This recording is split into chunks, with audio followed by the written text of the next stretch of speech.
Welcome back to the Timeless Tales Library, where the world outside fades and a new story begins. I'm Theodore, your host, and tonight I'll be sharing a soothing tale to ease your mind and guide you gently towards sleep. The Timeless Tales Library is made possible by listeners like you. If you found comfort here, please subscribe and help us continue creating these peaceful stories. As you settle in, comment below and let me know where you are in the world tonight, and share a place you dream of a story taking you to. Perhaps the dusty aisles of an old bookstore, the quiet corners of a coastal lighthouse, a snow-blanketed cabin, or a silent star-filled desert. Your ideas keep our little library glowing bright. This story is about a quiet autumn evening in Victorian London, where a mysterious scarlet mark appears on a cottage door beneath the gentle glow of moonlight. As Sherlock Holmes and Dr. Watson journey through misty streets and peaceful countryside to unravel this curious puzzle, each clue leads deeper into a tale of long-held secrets and tender resolution. Let the soft rhythm of their investigation carry you into restful sleep. Now close your eyes and breathe deeply. You're entering a special section of the Timeless Tales Library where the books are not made of paper, but of soft, glowing clouds. This is a place for stories of gentle journeys and floating dreams. Each tale is woven from starlight and moonlight, full of tranquil characters and calming landscapes. Feel your body settle into the cloud-like comfort of your bed, your own personal nook in this gentle expanse. Release any tension in your legs, arms and neck. Let the soft, feathery texture of your blankets and mattress wrap around you. The cloud weavers of the library are here to guide you to a restful sleep. The words of the story are carried on a gentle breeze, a whisper that soothes your mind and body. Let yourself drift with them. Fall asleep to Sherlock Holmes, the mystery of the Scarlet moonlit cottage. The fog descended upon London like a downy blanket, soft and grey, wrapping the city in its familiar embrace, as though the very sky had lowered itself to hush the bustling world below. It was a peculiarly English fog, thick yet yielding, carrying with it the mingled sense of coal smoke from countless chimneys, the damp earthiness of the Thames drifting inland, and the faint briny whisper of the distant sea. From the tall, gracefully arched windows of 221B Baker Street, the gas lamps along the cobblestones below glowed with a muted warmth. Their light diffused through the evening mist into gentle halos that seemed to pulse with the heartbeat of the city itself. Slow, deliberate, eternal. It was the kind of autumn night that invited contemplation, when the world moved slowly, as though wading through honey, and even the hurried footsteps of passers-by were softened into a rhythmic hush against the wet pavement.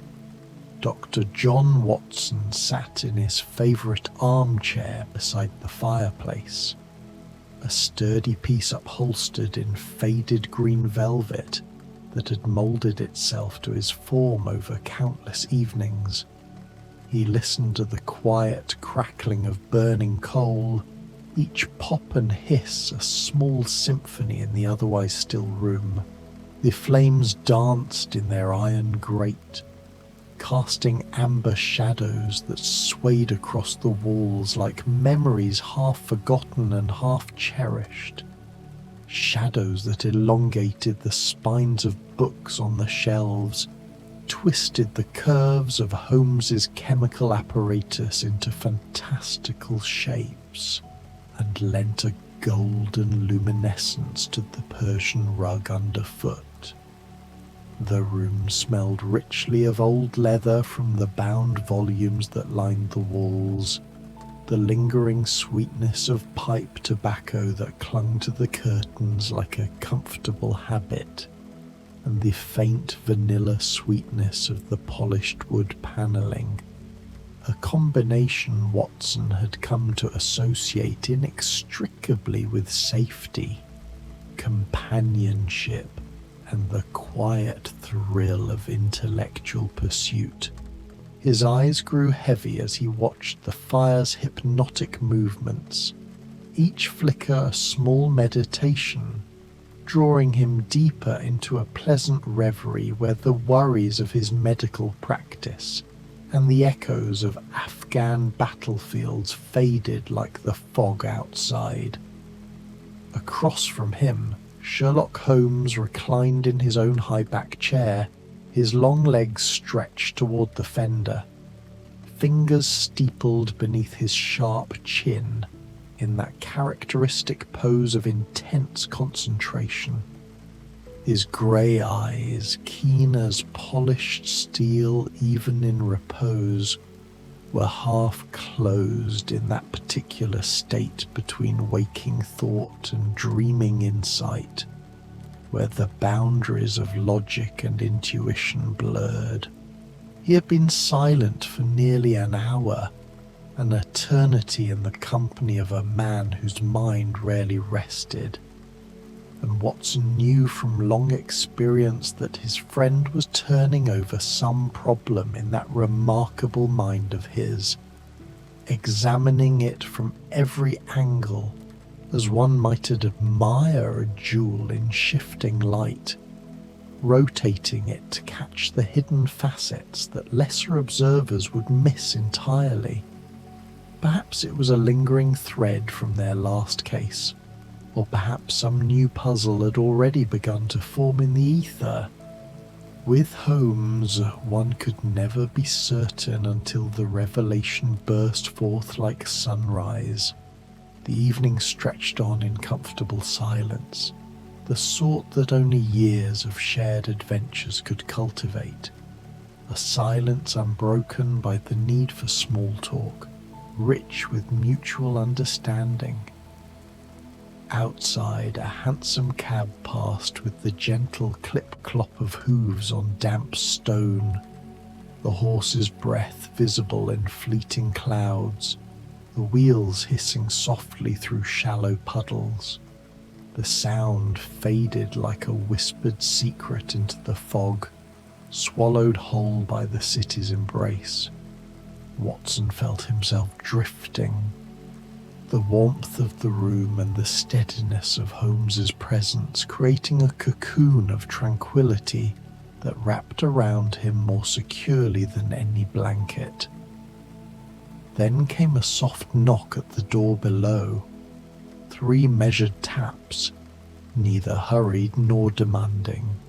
It was not an urgent knock, not the frantic rapping of someone fleeing danger, or bringing terrible news that shattered the peace like gunfire.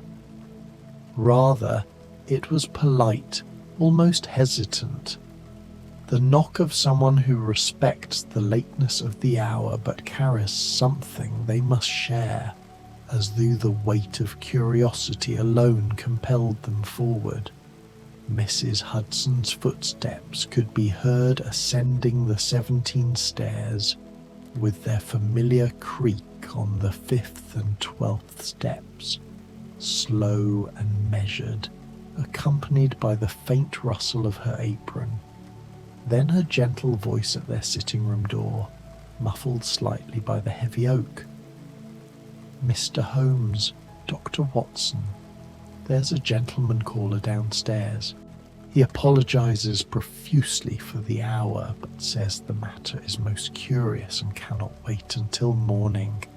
Holmes opened his eyes fully, though his expression remained serene, betraying no irritation at the interruption, only the faintest brightening, like dawn touching the edge of a cloud. "Show him up, Mrs. Hudson, if you would be so kind, and perhaps a small tray. Tea or something stronger if the gentleman prefers." The visitor who entered moments later was a man of perhaps 50 years, with silver threading liberally through his brown hair like moonlight on autumn leaves, and kind wrinkles at the corners of his mild blue eyes that spoke of a life spent smiling more often than frowning.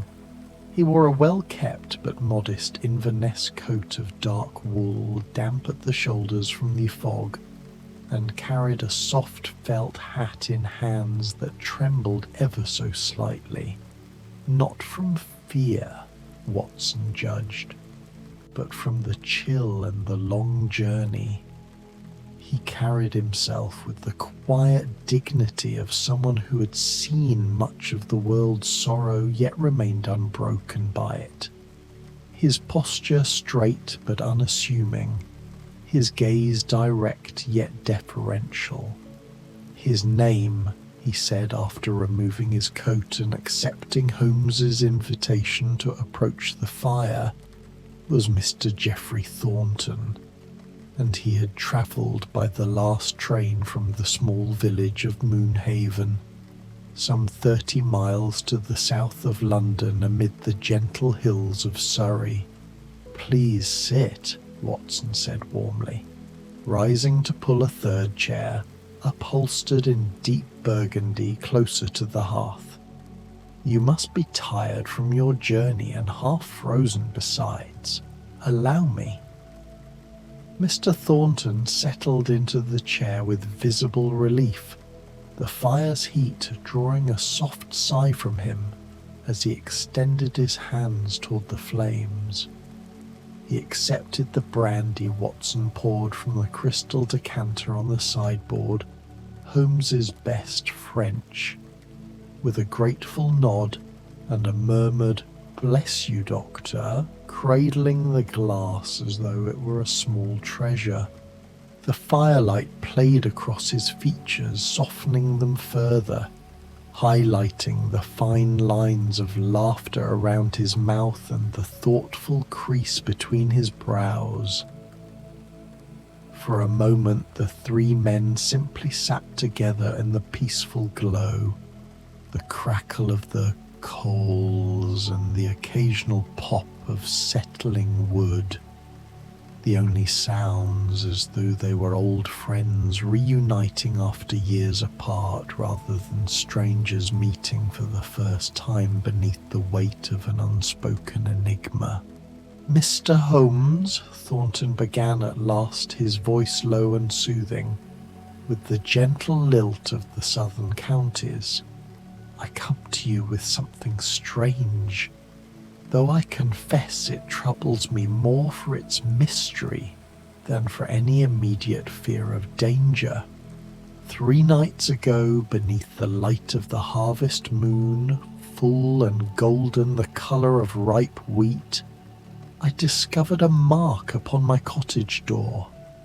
It had not been there when I retired at 11 o'clock, yet by the time I rose at dawn to let in the cat, there it was, painted in scarlet, no larger than my palm, in the shape of a perfect circle with letters inside it."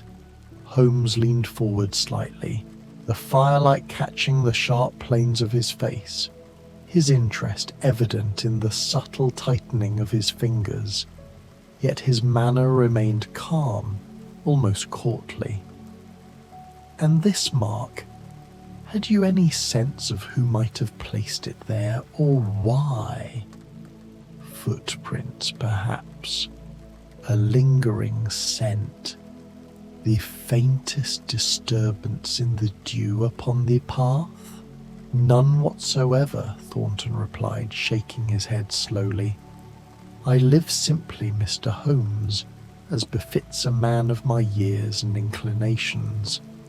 My cottage, whitewashed walls, thatched roof, a small garden of herbs and late roses, sits at the very edge of Moonhaven, overlooking a meadow where wildflowers still bloom even now, late in the season, Michaelmas daisies, crimson clover, the occasional late foxglove nodding in the breeze. I am a translator by profession, mostly poetry and old stories, Latin and Greek into English, sometimes Provençal or Old Norse, and I keep very much to myself, though I am on good terms with my neighbours. The vicar, old Mrs. Langley who keeps bees, young Tom the blacksmith's son who brings me firewood. I have no enemies that I know of, no debts unpaid, no entanglements of the heart or purse that might invite malice. Watson found himself utterly drawn into the gentle cadence of the man's story. The way he spoke of his quiet life with such evident contentment and gratitude. There was something deeply peaceful, almost enviable about the image Thornton painted. A cottage bathed in moonlight, surrounded by the soft rustle of meadow grasses and the distant lowing of cattle. The solitary work of translating beautiful words from one language to another, words that had survived centuries, carrying with them the loves and laments of long-dead poets, while the modern world hurried on elsewhere. The mark itself, Holmes said thoughtfully, his voice a low measured baritone that seemed to resonate with the room's warmth. Can you describe it more precisely? The shade of scarlet, the brushwork, the exact arrangement of the letters? Thornton reached into the inner pocket of his waistcoat and withdrew a folded piece of paper, upon which he had carefully drawn the symbol in red ink. He passed it to Holmes with a hand that had steadied somewhat in the comfort of the room. Holmes studied it by the firelight, holding it close then at arm's length, tilting it to catch different angles. Watson leaned over to see. It was indeed a ring, rendered with remarkable precision, and within the circle were 4 letters arranged like the points of a compass: north, south, east, west, RACH, the periods unmistakable. Ratch, Holmes murmured, not as though pronouncing a word, but as though tasting each letter separately, rolling them across his tongue like rare wine. Curious indeed, the circle unbroken, the letters evenly spaced, the scarlet neither too bright nor too dull, suggestive of a pigment mixed with care, perhaps ochre and vermilion, and applied with a fine brush, I should say, rather than a finger. I thought perhaps it was initials, Thornton offered, though they match no one I know in Moonhaven or beyond. And the placement on my door, so deliberate, centred exactly at eye level, yet with no explanation, no message slipped beneath the door, no threat whispered in the night.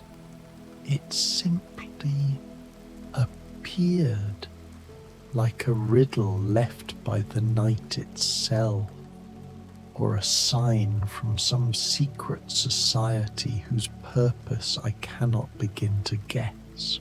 Holmes rose fluidly and walked to the window, parting the heavy curtains just enough to gaze out at the fog-softened street below, where the lamps now seemed like distant stars half hidden in cloud. His silhouette against the dim light was tall and ascetic, thoughtful, meditative, the silhouette Watson had seen 100 times before at the commencement of some great mental chase. For a long moment he stood thus, the only sound the soft ticking of the mantel clock and the occasional drip of moisture from the eaves outside. "Mr. Thornton," Holmes said at last, turning back with a faint, almost tender smile. Would you mind terribly if Dr. Watson and I accompanied you back to Moonhaven tomorrow? The first train, perhaps, or a comfortable carriage if the rails are inconvenient. I find myself curiously captivated by your scarlet mark, and I believe a visit to your cottage to examine the door itself, the surrounding earth, the very air of the place, might provide answers that words alone, however eloquently spoken, cannot. Thornton's relief was visible, his shoulders dropping as though a burden had been lifted by kindly hands. I would be most grateful, Mr. Holmes, more than I can say. I confess the mystery has kept me from proper rest these past nights. I find myself waking every hour to check the windows, though I am not by nature a fearful man. Then we shall help restore your peace of mind, Holmes said gently, resting a brief, reassuring hand on the older man's shoulder. For now, Mrs. Hudson will prepare the spare room, the one with the view of the courtyard, quite comfortable. Sleep well, Mr. Thornton, and we shall journey together in the morning under clearer skies, I trust. After Thornton had been shown out by the ever-solicitous Mrs. Hudson, her voice drifting up the stairs with offers of hot water and an extra blanket, Watson remained by the fire with Holmes.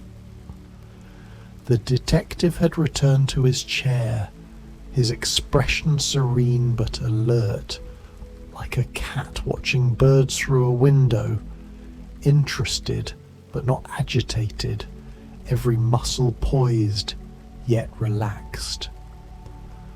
"What do you make of it, Holmes?" Watson asked quietly, poking the coals so that a fresh shower of sparks rose like fireflies. Holmes smiled, a small peaceful expression that softened the hawk-like severity of his features. "I think, my dear Watson, that we shall find something quite interesting in Moonhaven, something that reaches further back than our gentle visitor realizes, perhaps into the mists of his own past, or the hidden histories of that quiet village. But for now, the hour grows late, and mysteries, like wine, are always clearer after a night's rest. Shall we follow Mr. Thornton's excellent example?"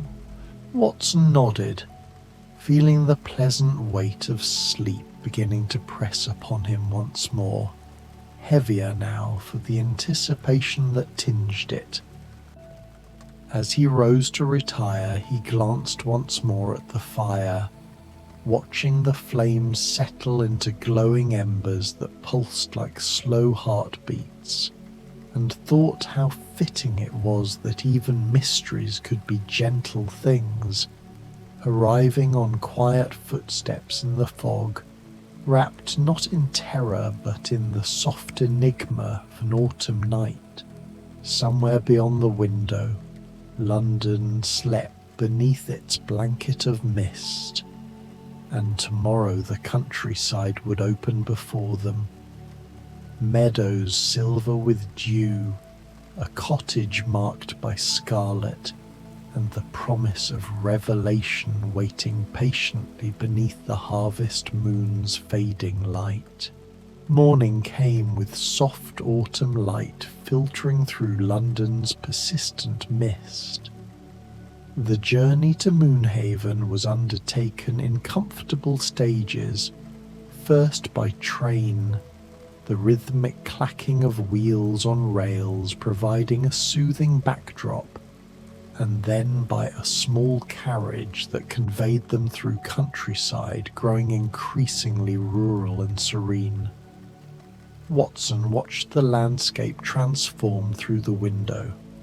The crowded buildings of London giving way to open fields, ancient trees dressed in gold and russet, and narrow lanes lined with hedgerows where late-season berries still hung like small jewels.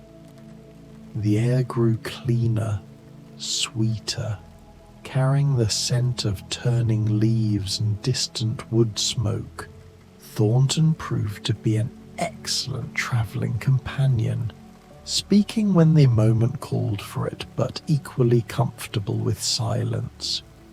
He pointed out landmarks along the way, a church steeple rising above the trees, a stone bridge said to date back centuries, but did so without demanding attention, letting his companions absorb the peace of the journey at their own pace. Holmes spent much of the trip gazing out at the passing scenery, his eyes distant but tranquil. Watson knew that look. His friend was thinking, yes, but not with the feverish intensity that sometimes overtook him. This was contemplative thought, like a stream flowing around smooth stones, finding its path naturally. By early afternoon, they arrived in Moonhaven. The village was small and picturesque, arranged around a central green where an old oak tree spread its branches like a blessing. Cottages with thatched roofs clustered together in friendly proximity, their gardens still showing late dahlias and chrysanthemums in warm autumn colours. Smoke rose from chimneys in lazy spirals, and the few villagers they passed offered friendly nods and unhurried greetings. Thornton's cottage sat indeed at the village's edge, exactly as he had described. It was built of honey-coloured stone with ivy climbing one wall, and before it lay a meadow where wildflowers, hardy asters and late-blooming yarrow swayed gently in the breeze. Behind the cottage, a small wood created a natural boundary, its trees dressed in the full glory of autumn, and there, on the door, was the mark. In daylight, the scarlet ring seemed less mysterious than melancholy, like a cry for attention that had been painted rather than shouted. The letters Ratch were clearly visible, rendered in what appeared to be red ochre, or perhaps brick dust mixed with some binding agent. It had not run or smeared, suggesting it had been applied with care, almost with artistry. Holmes approached the door slowly, his movements deliberate and calm. He produced a magnifying lens from his pocket. Watson had seen him do this hundreds of times, and examined the mark closely, the autumn sunlight warming his back as he worked. "Applied with a finger," Holmes murmured, "not a brush. See here, Watson, the slight whirl pattern in the paint? That is the print of a human fingertip, deliberate and steady. Whoever placed this here was not rushed, not frightened. They took their time." Watson stepped closer, observing the mark himself. There was something almost tender about it, now that Holmes pointed out how carefully it had been made. Not a threat, but a message. Not vandalism, but communication. "The letters," Thornton said quietly from behind them. "Have you any theory about their meaning?"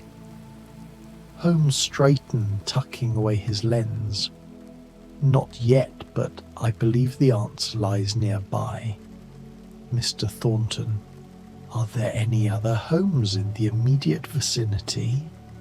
Anyone who might have observed something 3 nights ago, when the moon was bright?" Thornton considered. There is old Mrs. Weatherby, who lives in the cottage just beyond that rise. He pointed toward a gentle hill crowned with hawthorn bushes. She's a light sleeper and often sits by her window at night, watching the stars. If anyone saw anything, it would be her. Then let us call upon Mrs. Weatherby, Holmes said with a slight smile. But first, Watson, do you notice anything about this meadow? Watson turned to survey the field of wildflowers. At first he saw only beauty, the soft purple of asters, the white of yarrow, the goldenrod standing tall among them. But then, following the direction of Holmes's gaze, he noticed a narrow path through the flowers, barely visible, where stems had been gently pushed aside but not broken. Someone walked through here, Watson observed. Yes, recently, but carefully. They did not wish to damage the flowers, which suggest either great respect for nature or great caution, perhaps both. Shall we follow?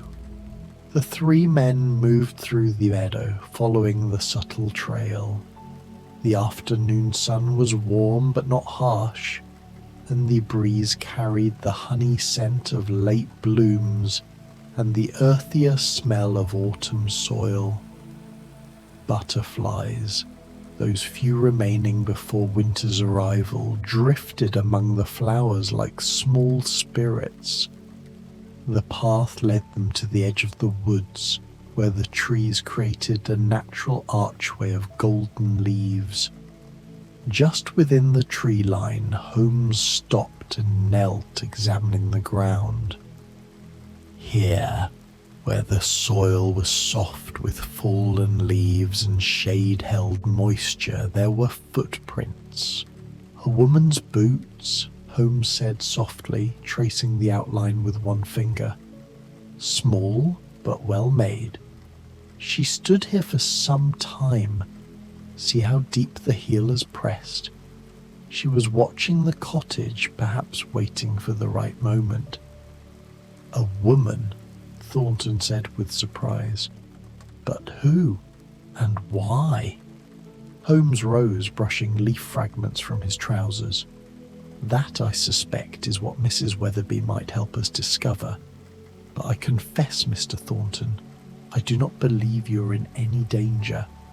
Whatever message this represents, it was left with care, even with affection. They made their way to Mrs. Weatherby's cottage, a smaller dwelling with a neat garden and curtains of lace in every window.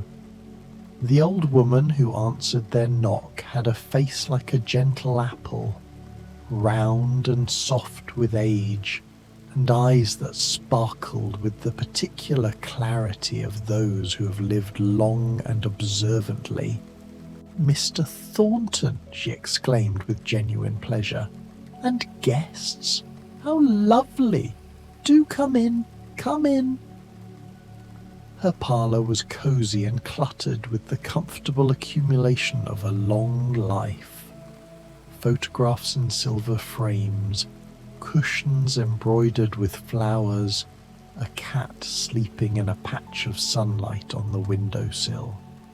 She insisted on serving tea, and soon they were all settled with cups of chamomile and plates of shortbread that tasted of butter and peace. "Mrs. Weatherby," Holmes began gently, "we're hoping you might assist us with a small mystery. 3 nights ago, did you happen to observe anything unusual near Mr. Thornton's cottage?" The old woman's eyes lit up. "The young woman, you mean?" "Oh yes, I saw her. Such a sad sight she was, standing there in the moonlight." Watson leaned forward, his tea forgotten. "A young woman?" "Yes, dear.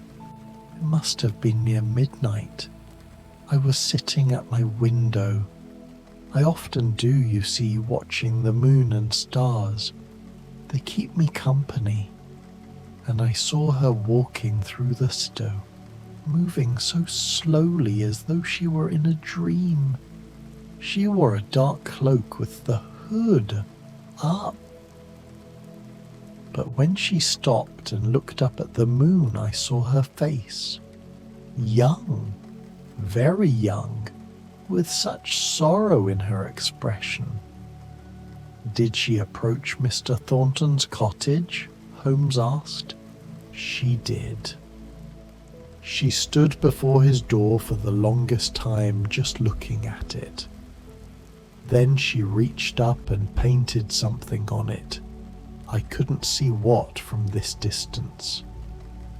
Afterward she stood there a while longer, her hand pressed flat against the door, as though she was saying goodbye to someone.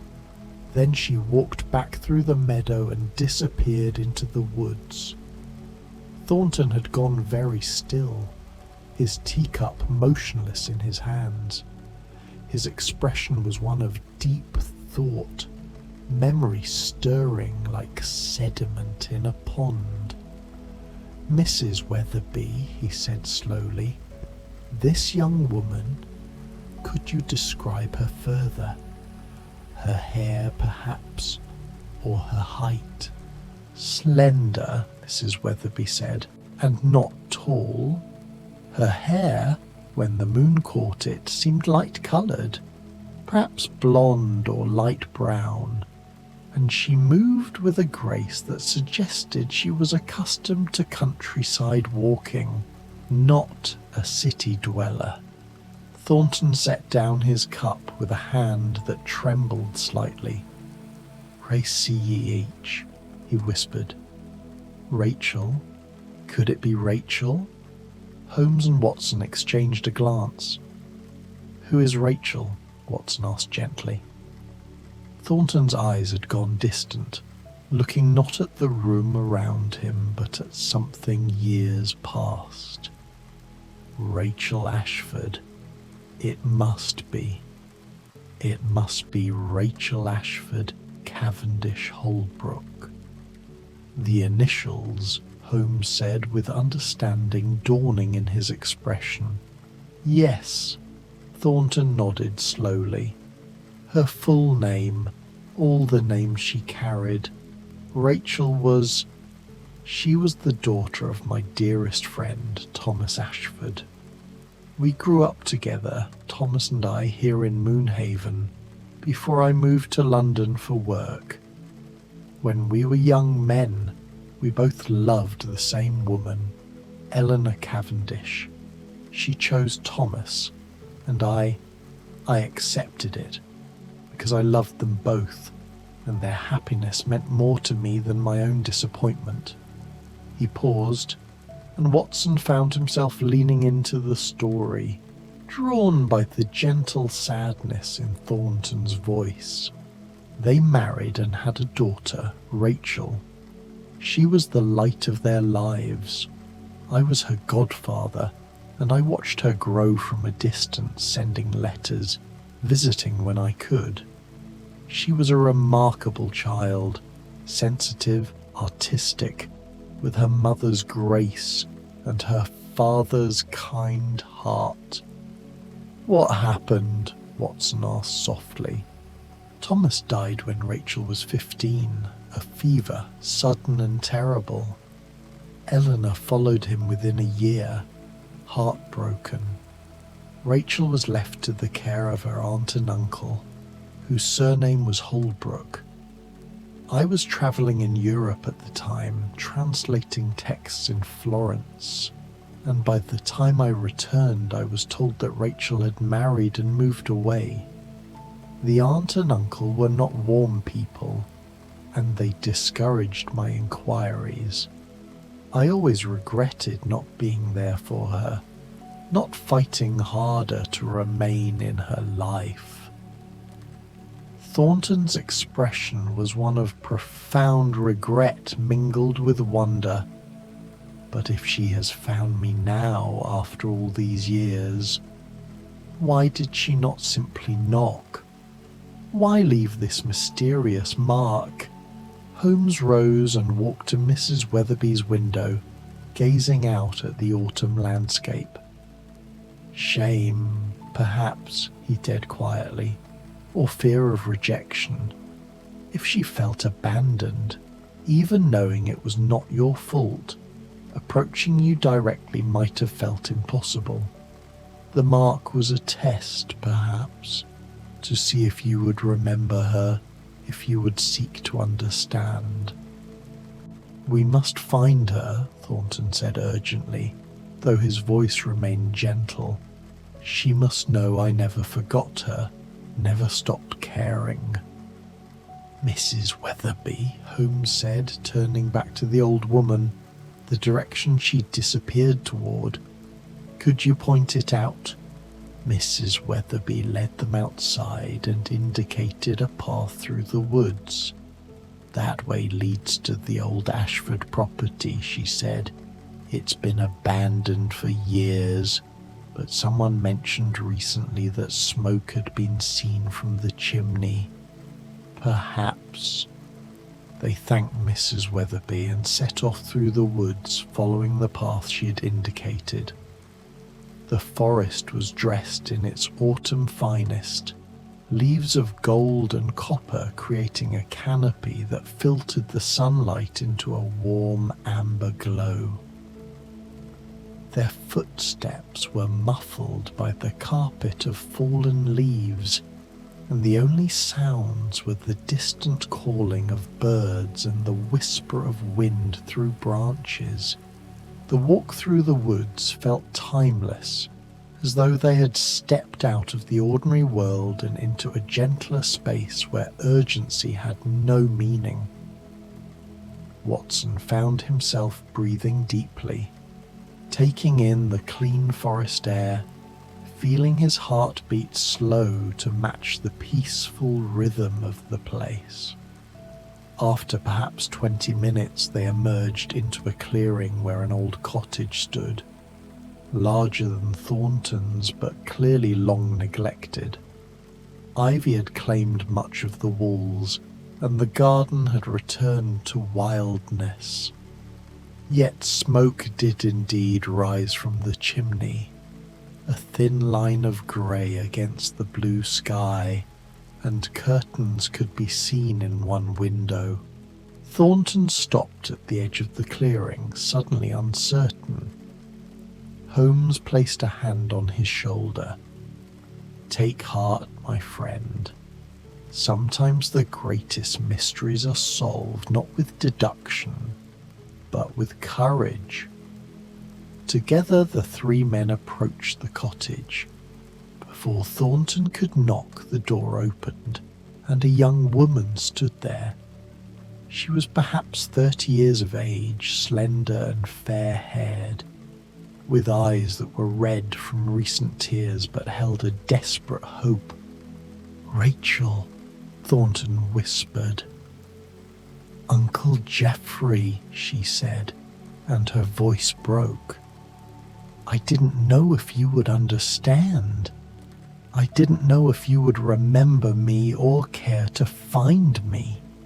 And then they were embracing, and Watson had to turn away slightly, for the emotion of the moment was so raw and pure that it felt private, even in its beauty. Holmes stood quietly, a small smile on his face, content to witness this reunion he had helped facilitate. Inside the cottage, over fresh tea that Rachel prepared with shaking hands, the rest of the story emerged. After her parents' death, Rachel had indeed been married off young to a man chosen by her aunt and uncle, a man who proved cold and unkind. She had endured it for years, finding solace in her art and in her memories of her parents and her godfather. When her husband had died 2 years earlier, she found herself finally free but also adrift, unsure of her place in the world. "I wanted to find you," she told Thornton, "but I was ashamed of what my life had become. I heard you had returned to Moonhaven, that you lived in my father's old cottage now. I came back here to my childhood home, hoping to find the courage to approach you. But every time I tried, I couldn't. I was afraid you would see me as a failure, as someone who had disappointed everyone." "Oh, my dear girl," Thornton said, taking her hands. "You could never disappoint me. I thought of you often, wondered where you were, hoped you were happy. I'm only sorry I was not there when you needed me most." "The mark on the door," Holmes interjected gently, "was your way of testing whether he would remember you." Rachel nodded, wiping her eyes. "The initials of all my names, all the identities I've carried. I thought if he understood, if he came looking, then perhaps it would mean he truly did remember, that I still mattered to him." "You always mattered," Thornton said firmly. "You always will." The afternoon had deepened into early evening by the time their conversation naturally concluded. Plans were made. Rachel would move into Thornton's cottage if she wished, or he would help her restore this one. They would not be separated again. The loneliness that had haunted them both would be transformed into companionship, the family neither had thought they could reclaim. As Holmes, Watson, and Thornton prepared to depart, Rachel approached the detective. "Mr. Holmes, how did you know where to look? How did you understand what the mark meant?" Holmes smiled. The mark itself was painted with care, suggesting affection. The path through the meadow showed respect for living things, and Mr. Thornton's own nature, clearly a kind and thoughtful man, suggested that any mystery surrounding him would likely be one of lost connection rather than malice. The rest was simply following where these observations led. "You gave me back my family," Rachel said softly. "You never lost it, Miss Ashford," Holmes replied. "You merely needed help remembering where to find it." The walk back through the woods as twilight gathered was peaceful beyond measure. The sky above the trees had turned to soft shades of rose and lavender, and the first stars were beginning to appear. Watson felt a profound contentment settling over him, the satisfaction of having witnessed something beautiful, not the solving of a crime, but the healing of a heart. When they finally returned to Thornton's cottage, now bathed in moonlight just as it had been 3 nights before, this scarlet mark was still visible on the door. But it no longer seemed mysterious or troubling. It was simply what it had always been, a message of love, written by someone who had lost her way and was trying to find her way home. Thornton would paint over it eventually, Watson supposed, or perhaps he would leave it there as a reminder, not of a mystery but of a reunion, of the power of small signs to lead us back to those we love. That night, before they returned to London the following morning, Watson stood at the window of the room Thornton had prepared for them, looking out at the star-filled sky. The meadow beyond glowed silver in the moonlight, and somewhere in the distance an owl called softly, its voice carrying on the still air. Holmes came to stand beside him, silent and contemplative. Together they watched the peaceful scene, two friends comfortable in each other's presence, requiring no words. "A good day's work," Watson finally said. "The best kind," Holmes agreed. "The kind where nothing was broken, only mended." And as Watson finally settled into bed that night, the gentle sounds of the countryside drifting through the open window, the rustle of leaves, the distant murmur of a stream, the peaceful breathing of the world at rest, he thought about how mysteries need not be frightening things. Sometimes they were simply invitations to pay attention, to look more closely, to remember that behind every puzzle was a human heart hoping to be understood. The scarlet mark on the moonlit cottage had revealed its secret, not a threat or a crime, but a lonely soul reaching out, painting her initials like a child leaving a trail of breadcrumbs, hoping someone would care enough to follow them home. And someone had. Someone had cared enough to look, to understand, to remember. Watson's eyes grew heavy, and he let them close, the events of the day settling over him like a soft blanket. In the distance, he could hear the faint sound of Geoffrey Thornton and Rachel talking, their voices carrying through the night.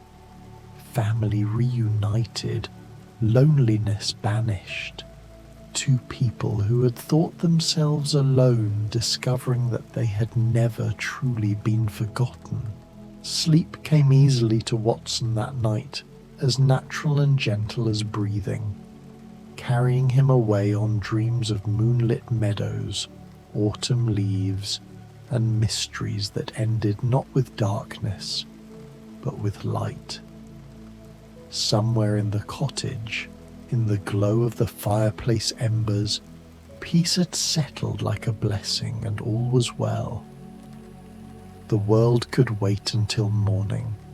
Tonight there was only rest, only warmth, only the quiet knowledge that some stories end exactly as they should, with kindness, with understanding, and with the gentle closing of a circle that had been broken, now made whole again beneath the scarlet moon.